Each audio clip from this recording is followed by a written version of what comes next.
yang saya pilih di dalam Filipi pasalnya yang keempat. Saudara temukan bersama Filipi pasalnya yang keempat.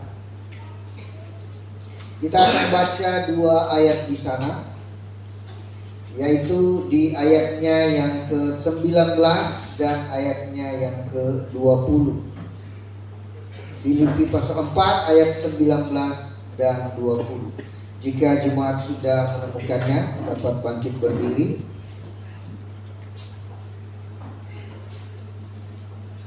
Dan mengikuti bacaan kebenaran firman Tuhan ini, kita baca sama-sama dua ayat ini.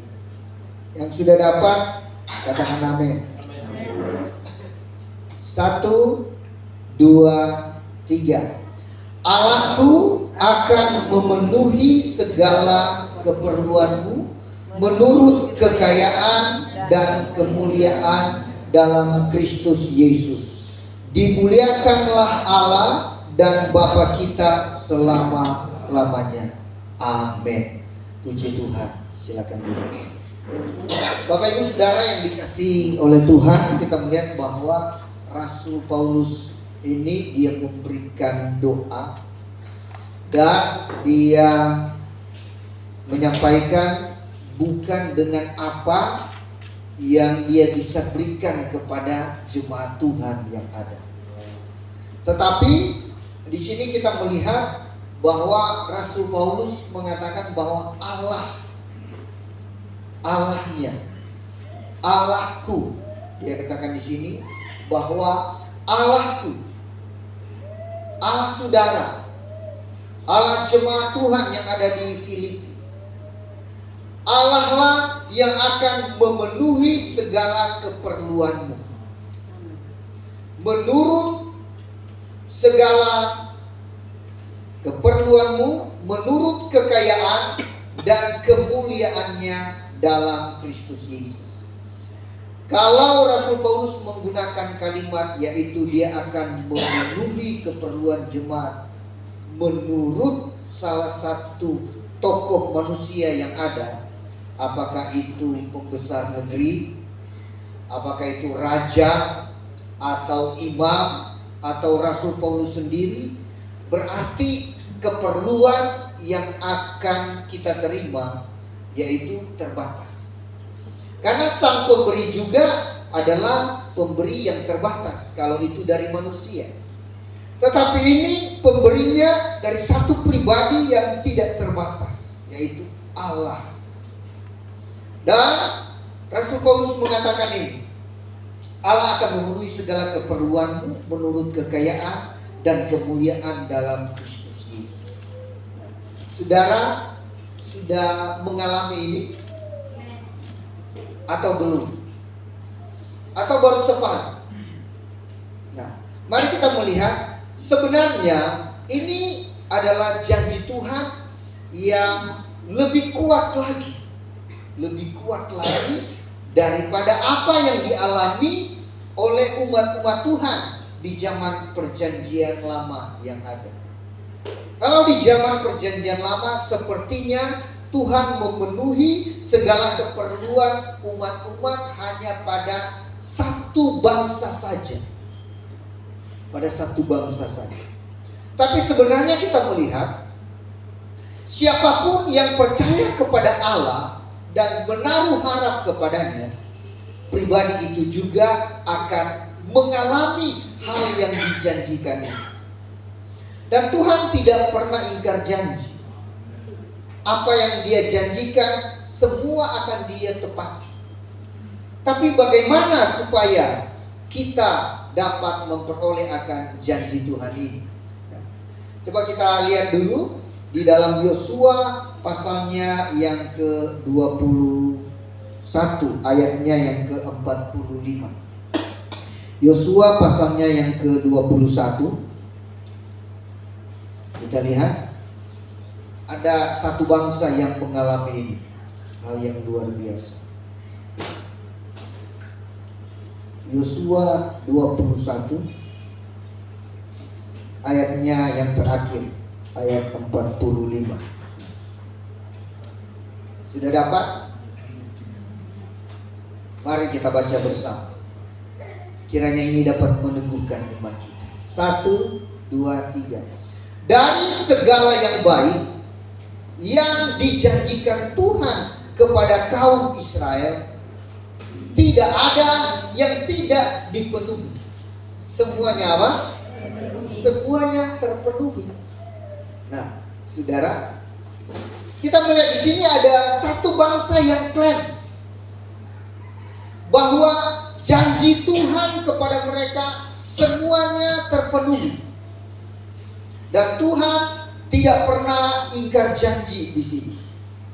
Nah, kalau kepada satu bangsa ini janji Tuhan terpenuhi atas mereka, jadi pertanyaan, bagaimana dengan kita? Bagaimana dengan kita? Kalau Tuhan hanya memberikan janji kepada satu bangsa saja, saudara, maka dapat kita katakan kuasa Tuhan itu terbatas. Kuasa Tuhan terbatas. Kalau janjinya ini hanya kepada satu bangsa saja, sedangkan ada ratusan bangsa yang ada di muka bumi. Tapi kita melihat ini janji Tuhan sementara kepada satu bangsa, dan mereka mengalaminya. Sebab itu bangsa Israel ini mereka ada dan bertahan sampai saat ini bukan karena mereka baik, bukan karena mereka benar, bukan karena mereka hebat, tapi hanya karena janji Tuhan. Janji Tuhan atas mereka. Dan Tuhan tidak pernah ingkar janji. Sebab itu bangsa ini banyak klaim akan janji daripada Tuhan. Bangsa ini pernah terhilang, saudara. Dan kalau saya disuruh pilih, mau berwarga negara apa, saya lebih memilih dengan warga negara kita, saudara. Sekarang warga negara Israel, WNI, tapi Israel bukan Indonesia. Sekarang mereka ada dalam keadaan yang tidak aman, ada dalam keadaan yang tidak nyaman, ada dalam keadaan yang tidak tentram. Padahal pada waktu ayat ini diberikan, diungkapkan oleh pemimpin besar mereka, yaitu Yosua. Saat Yosua mengganti Musa yang ada, mereka ada dalam keadaan yang aman, mereka ada dalam keadaan yang tentram. Sudah tidak ada lagi perang, sudah tidak ada lagi perbudakan. Mereka sudah keluar itu, sudah tinggalkan Mesir, yang dulunya mereka di Mesir itu, saudara, sebagai budak. Saudara kira enak jadi warga negara mereka, Israel yang ada 400 tahun hidup sebagai budak. Sudah. Kalau kita memang pernah dijajah, kita pernah dijajah berapa ratus tahun? 350 tahun. Tapi di negeri kita tetap tinggal di tempat kita. Ada penjajah-penjajah yang bergantian datang, tapi kita tetap tinggal di tempat kita. Kita masih bisa sembunyi, kita masih bisa bekerja, kita masih bisa berjuang untuk memperoleh kemerdekaan. Nah, tetapi mereka mau sembunyi di mana?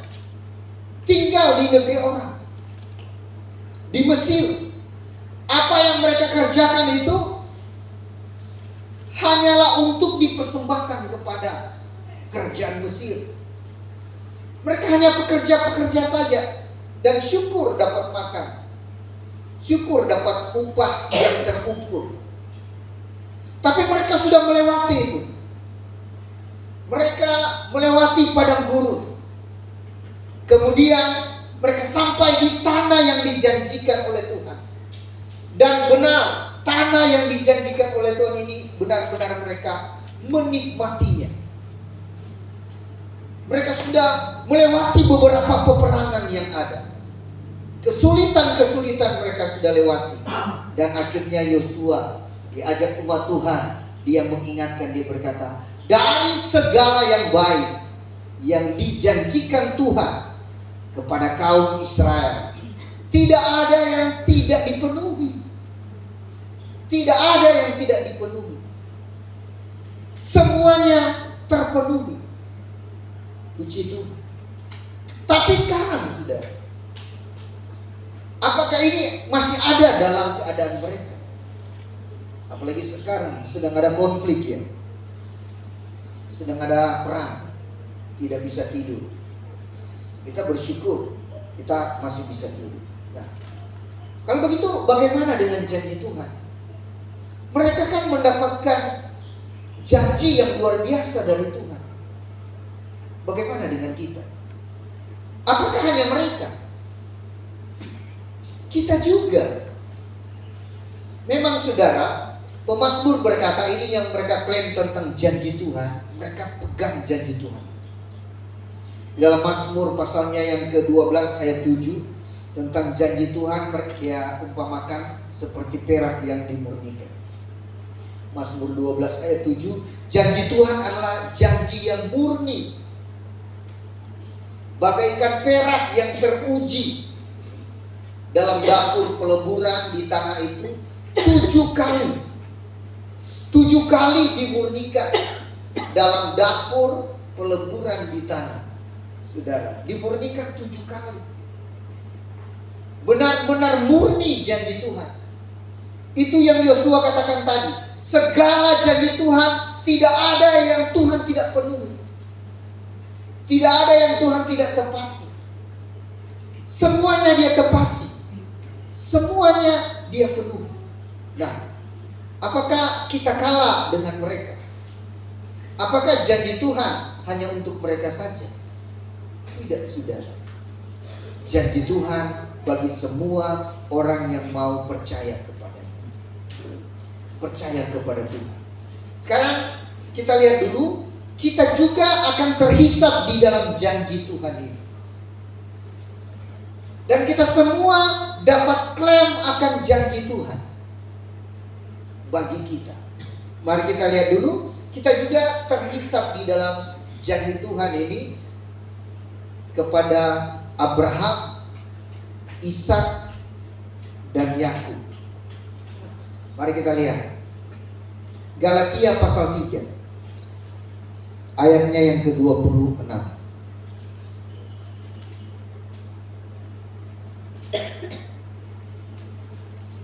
Galatia 3 ayat 26. Sebab kamu semua adalah anak-anak Allah karena iman di dalam Yesus Kristus. Karena kamu semua yang dibaptis dalam Kristus telah mengenakan Kristus. Dalam hal ini tidak ada orang Yahudi atau orang Yunani. Tidak ada hamba atau orang merdeka. Tidak ada laki-laki atau perempuan, karena kamu semua adalah satu di dalam Kristus Yesus. Dan jikalau kamu adalah milik Kristus, maka kamu juga adalah keturunan Abraham dan berhak menerima apa? Janji Allah. Haleluya. Walaupun saya sedikit heran, tidak ada amin. Tak mengerti, ragu. Masa kita juga terima janji Allah? Ini firman. Ini firman. Yang menyampaikan kebenaran firman ini, yang dapat ilham di sini sebenarnya dia juga adalah orang Yahudi, keturunan Israel, yaitu Rasul Paulus. Tapi Rasul Paulus tahu bahwa ternyata janji Tuhan ini bukan hanya berlaku bagi bangsanya, bagi kaumnya, bagi umatnya, dan harus secara fair, secara benar. Rasul Paulus mengatakan, kebenaran ini. Dia katakan, sekarang tidak ada lagi perbedaan. Ayat 28 tadi. Dalam hal ini tidak ada lagi orang Yahudi atau orang Yunani. Untuk kita mengaku-mengaku, saya Yahudi. Kasihan yang lain Yunani. Saudara. Nah, kita tidak harus menjadi warga negara mereka. Tetapi yang dimaksud di sini, janji yang luar biasa yang Tuhan pernah berikan kepada bangsa ini. Bagaimana mereka bisa keluar dari Mesir itu satu hal yang luar biasa, yang hanya tangan Tuhan yang bisa mengerjakan itu, keluar dari Mesir, kerajaan yang menguasai dunia pada saat itu. Bagaimana mereka bisa berjalan di laut yang bisa terbelah menjadi dua, itu sejarahnya pernah terjadi. Itu luar biasa. Itu janji Tuhan. Hanya tangan yang kuat yang bisa melakukan itu. Dikerjakan dengan satu malam saja. Bagaimana mereka bisa hidup? Kurang lebih 2 jutaan orang ada di padang 40 tahun. Pabrik mana yang bisa suplai roti untuk mereka, yang bisa berikan makan kepada mereka? Ini yang Yosua sedang katakan tadi. Semua janji Tuhan tidak ada yang tidak terpenuhi. Semuanya terpenuhi. Jutaan orang hidup di padang. Ada persediaan bahan makanan. Mereka bisa makan. Mereka bisa minum. Mereka makan apa di padang gurun? Apa yang mereka makan?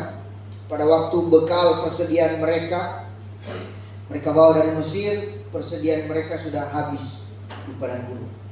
Tapi tetap untuk makan. Mereka makan apa di padang gurun?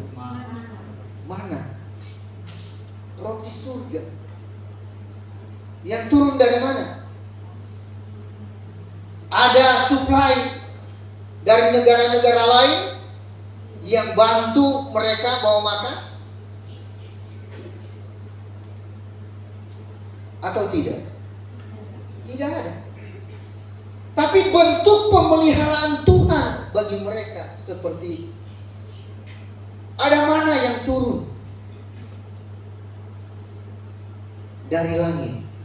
Nah, saudara, mereka olah mana itu jadi makanan cukup bagi mereka hari itu. Besok ada lagi. Dan Tuhan sudah atur berkat-berkat mereka. Berapa orang dalam rumah sudah diatur. Ambil secukupnya. Kalau ambil lebih sama saja. Nanti malamnya dia rusak. Tapi besok pagi sudah ada lagi. Ambil secukupnya. Besok ada lagi. Saudara. Tahun demi tahun mereka lewatin. Air cukup. Ada batu karang di sana yang dapat mengeluarkan air.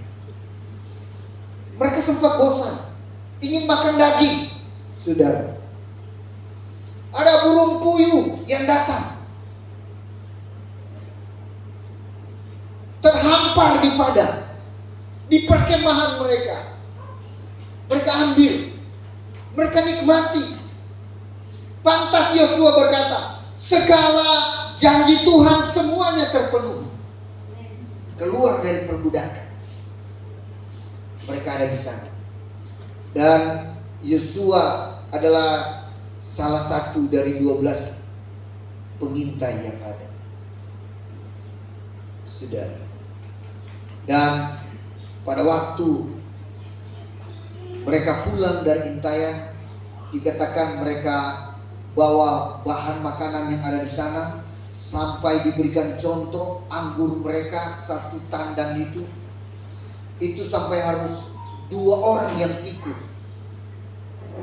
Betapa suburnya tempat itu. Dikiaskan tempat itu bagaikan susu dan madu. Kanaan dikatakan seperti susu dan madu. Kaya tempat itu, subur tempat itu. Dan tempat itu yang Tuhan berikan.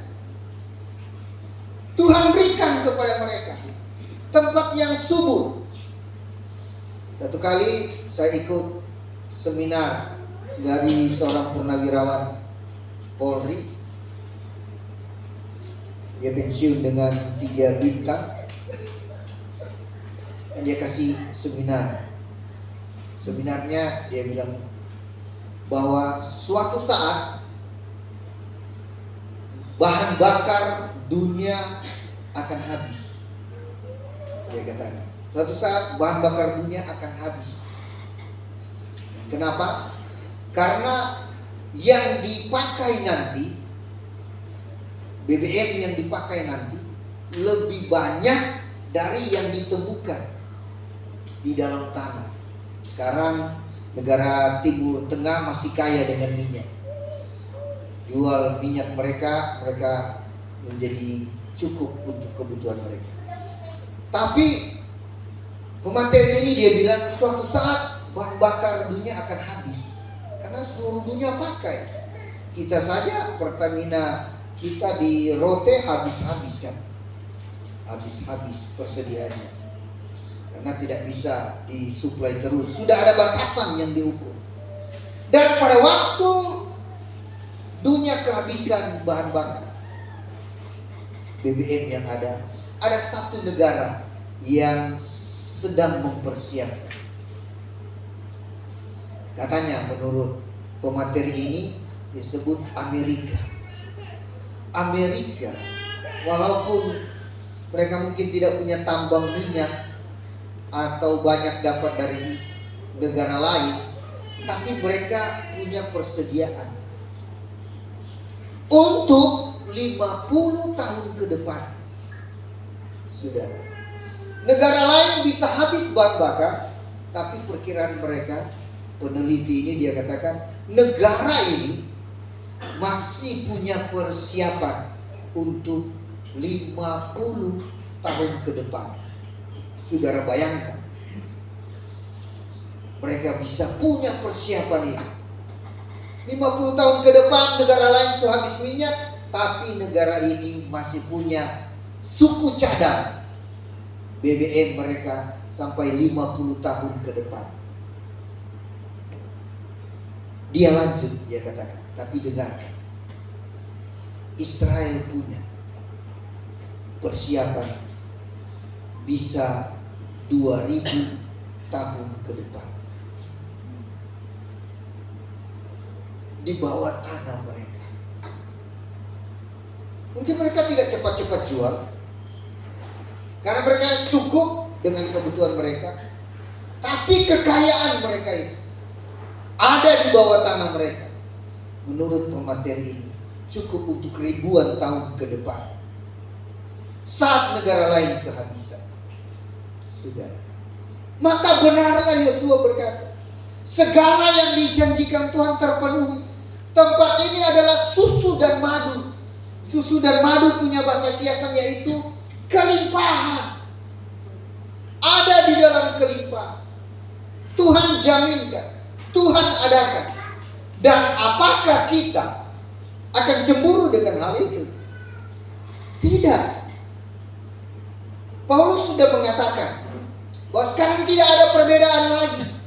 Kalau mereka memiliki janji itu, kita juga memiliki. Namun persoalannya bagi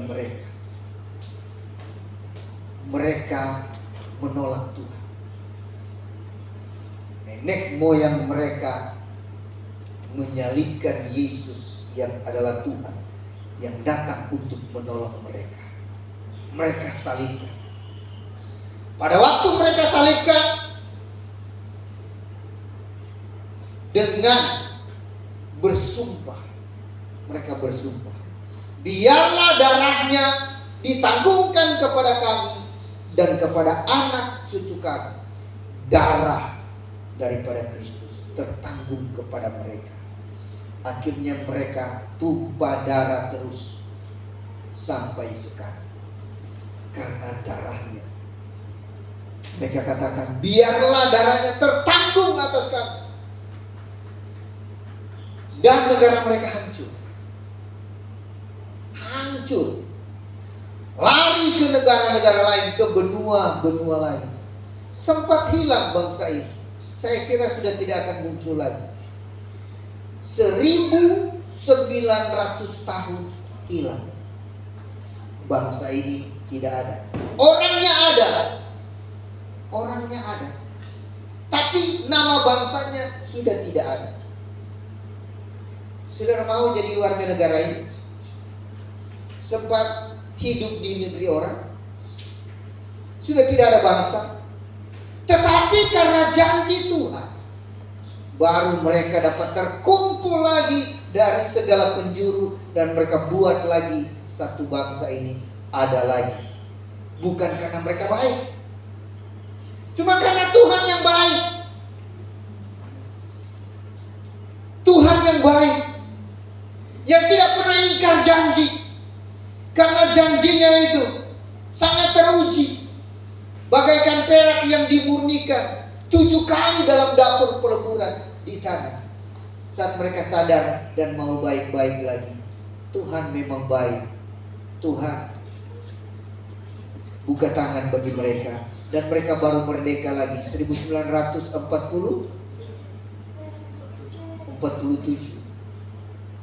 Kita duluan merdeka. Kita cuma merdeka 1945. Itu merdekanya kita. Tapi bangsa kita sudah ada.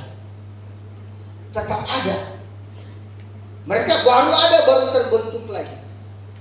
Dan kalau mereka tetap pada keadaan keras tengkuk, keras kepala, akan tetap terus terjadi peperangan, pembunuhan, kematian. Lebih baik di Rote, lebih baik di Indonesia, kita sedang aman-aman saja. Amin. Soal janji Tuhan, kembali sama. Mana lebih hebat? Mereka dapatkan janji ini berawal dari nenek moyang mereka, yaitu Abraham. Dapat janji ini. Coba kita lihat Kejadian 12. Abraham juga dapat janji ini bukan karena dia baik. Kejadian pasal 12 ayat 1. Berfirmanlah Tuhan kepada Abraham, pergilah dari negerimu dan dari sanak saudaramu dan dari rumah bapamu ini ke negeri yang akan kutunjukkan kepadamu. Aku akan membuat engkau menjadi bangsa yang besar dan memberkati engkau, serta membuat namamu masyhur, dan engkau akan menjadi berkat. Aku akan memberkati orang-orang yang memberkati engkau, dan mengutuk orang-orang yang mengutuk engkau, dan olehmu semua kaum di muka bumi akan mendapat berkat. Ini karena janji Tuhan. Kita juga dapat mengalami janji Tuhan ini. Sudah. Janji Tuhan ini kita akan alami. Tapi jika kita ada di dalam Kristus, Galatia pasal 3 tadi, kita ada di dalam Kristus, janji Tuhan yang luar biasa ini akan menjadi bagian kita juga. Kita juga menjadi keturunan Abraham di dalam iman kepada Yesus Kristus Tuhan. Sekarang saya mau tanya, mana yang lebih hebat, lebih berkuasa, Yesus atau Abraham? Abraham belum ada, Yesus sudah ada. Karena dia Tuhan. Dia bukan baru ada pada waktu dilahirkan lewat perawan Maria. Dia sudah ada karena dia Tuhan. Maria berinkarnasi menjadi manusia. Tapi sebelum Abraham ada, dia sudah ada. Sebelum Adam ada, Yesus sudah ada. Karena Yesus adalah Tuhan. Sekarang kita di dalam Kristus. Mana lebih hebat? Kita menjadi keturunan Kristus. Lahir di dalam Kristus. Lahir baru di dalam Kristus. Saat kita dibaptis di dalam Kristus. Mana lebih hebat? Turunan Kristus atau turunan Abraham? Kristus. Sebenarnya Abraham juga adalah turunan daripada Kristus. Karena Kristus duluan ada, dia Tuhan, anak Allah. Sampai pada Abraham, sampai kepada kita. Jadi tidak ada perbedaan. Janji yang luar biasa ini juga akan menjadi milik kita. Bangsa ini diberkati saat mereka melakukan firman. Saat Abraham melakukan firman, keluar dari negerinya, pergi kepada suatu tempat yang akan ditunjukkan Tuhan. Saat dia percaya dan melakukan firman, dia terima janji. Saat Ishak percaya, dia lakukan janji Tuhan, Kejadian 26. Dan bilang, jangan ke Mesir, jangan kemana-mana, tetap di tempatmu, di Gerar, di tempat yang lagi kelaparan, panas kering. Dan Tuhan berkata, menaburlah di sini. Kalau saudara baca Kejadian 26, Ishak menabur di tempat itu. Dia terima janji Tuhan. Demikian kepada Yakub. Yakub terima janji Tuhan. Demikian juga kepada kita. Kalau melakukan firman.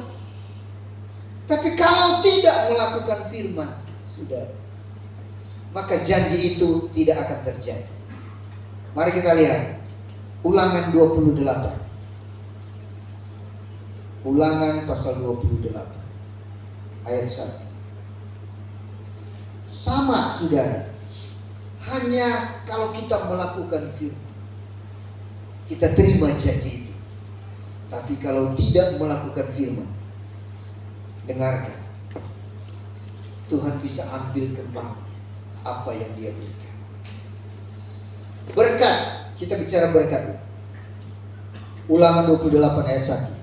Jika engkau baik-baik mendengarkan suara Tuhan Allahmu dan melakukan dengan setia segala perintahnya yang kusampaikan kepadamu pada hari ini, maka Tuhan Allahmu akan mengangkat engkau di segala bangsa di bumi. Segala berkat ini akan datang kepadamu dan menjadi bagianmu jika engkau mendengarkan suara Tuhan Allahmu. Diberkatilah engkau di kota, diberkatilah engkau di ladang, diberkatilah buah kandunganmu, hasil bumimu, hasil ternakmu, yakni anak lembu sapimu dan kandungan kambing dombamu. Diberkatilah bakulmu dan tempat adonanmu. Diberkatilah engkau pada waktu masuk dan diberkatilah engkau pada waktu keluar. Kalau mendengarkan firman dan melakukan, diberkatilah engkau.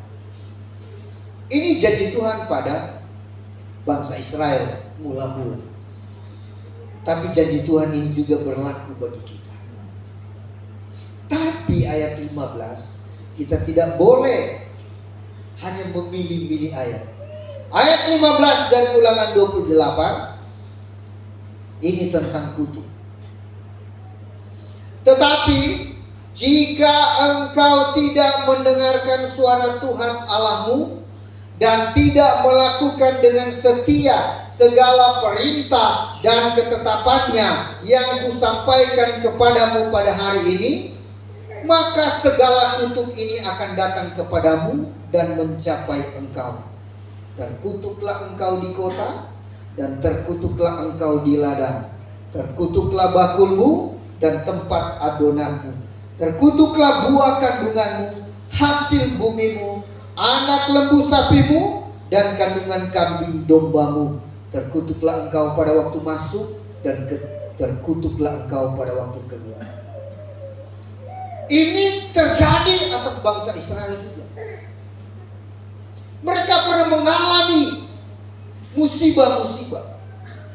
hasil perbuatan mereka. Mereka terkutuk. Pada waktu mereka menyalibkan Kristus yang mulia, mereka terkutuk. Mereka tersebar, lari. Dan saudara, tragis pada saat itu. Pada waktu mereka lari, Alkitab mengatakan orang yang ada di peranginan jangan turun. Di rumah, di lantai 2 mereka atau lantai 3, mereka buat dengan kayu. Mereka jangan turun atau punya pengertian tidak sempat turun lagi. Kenapa? Musuh tentara Romawi sudah ada di depan. Mereka tidak bisa lari lagi. Dan saudara, kisah itu menunjukkan bangsa ini, mereka mau di bumi hanguskan dari muka bumi. Hanya janji Tuhan, mereka masih ada yang tersebar lari sana sini. Ngeri saat itu, saudara. Bahkan Yesus katakan tempat ini, Yerusalem yang mereka banggakan pada saat itu, ada bait suci di situ. Tidak ada satu batu yang tersusun di atas batu yang lain. Bahasa ketong bilang sederhananya, mereka pada saat itu rumah mereka rata tanah. Rata tanah. Tidak ada satu batu yang tersusun di atas batu yang lain. Ada yang mengatakan, bagaimana dengan bait Allah? Bait Allah itu mereka punya dibangun dengan emas. Pada waktu kota itu dibakar, saudara, emas-emasnya meleleh.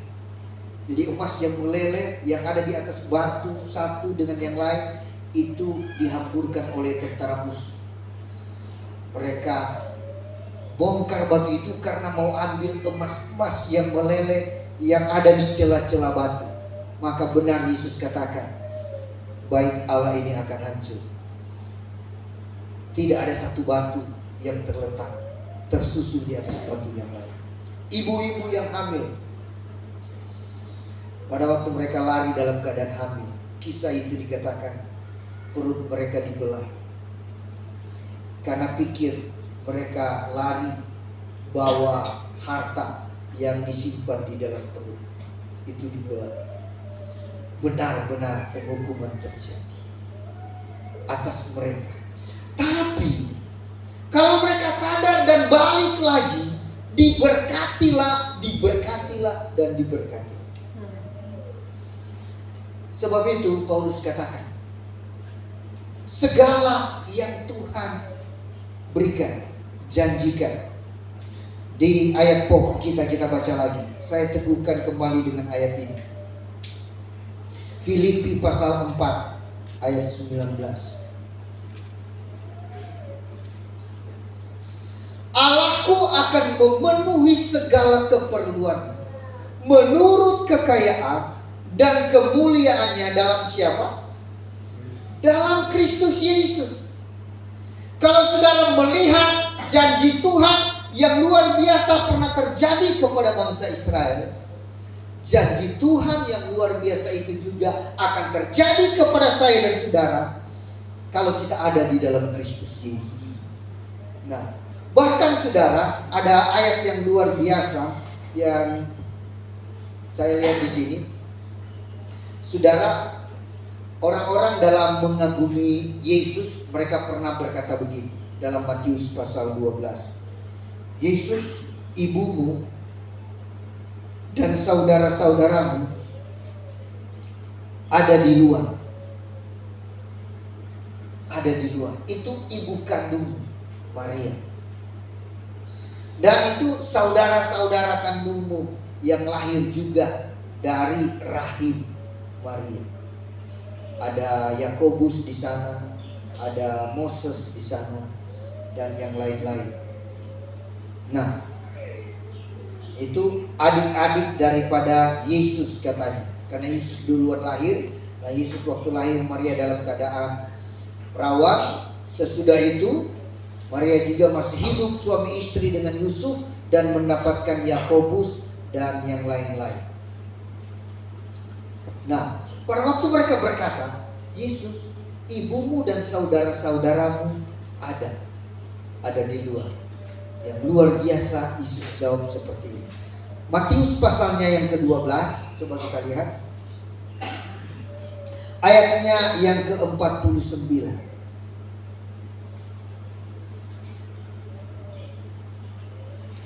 Ayat 47 dulu. Maka seorang berkata kepadanya, lihat, ibumu dan saudara-saudaramu ada di luar dan berusaha menemui engkau. Tetapi jawab Yesus kepada orang yang menyampaikan berita itu kepadanya, siapa ibuku dan siapakah saudara-saudaraku? Lalu katanya sambil menunjuk ke arah murid-muridnya, ini ibuku dan saudara-saudaraku. Ayat 50 sama-sama kita baca. 1, 2, 3.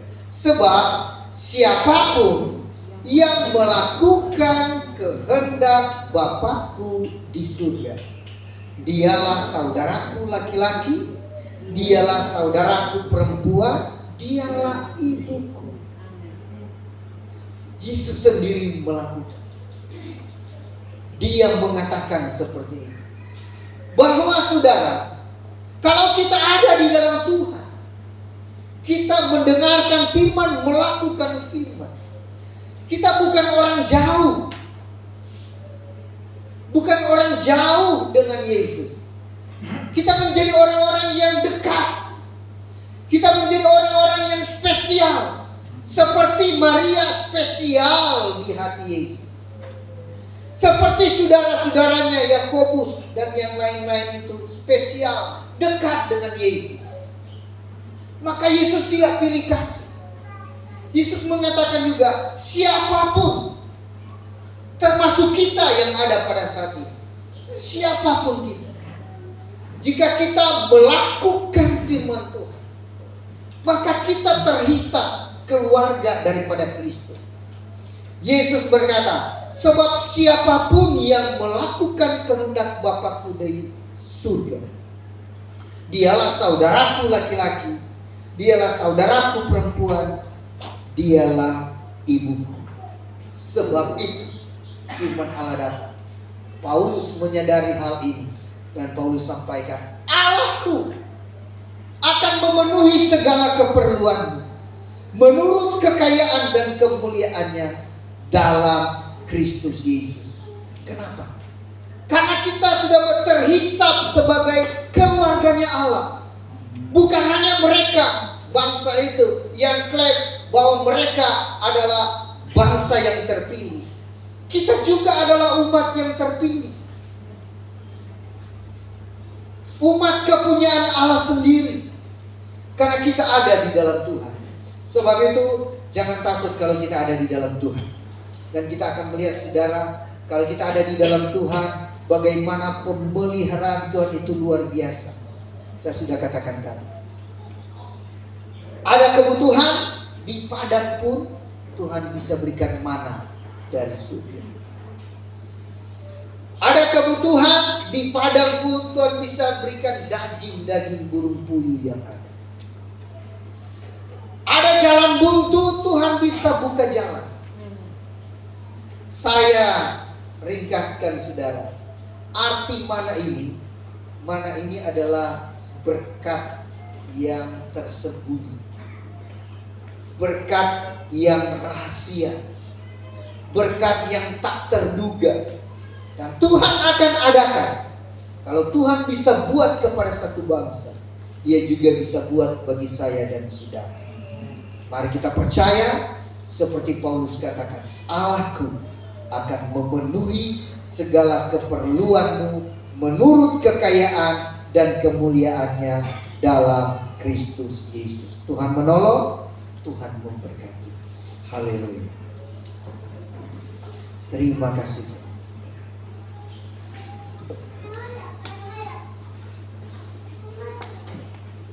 Terima kasih Yesus.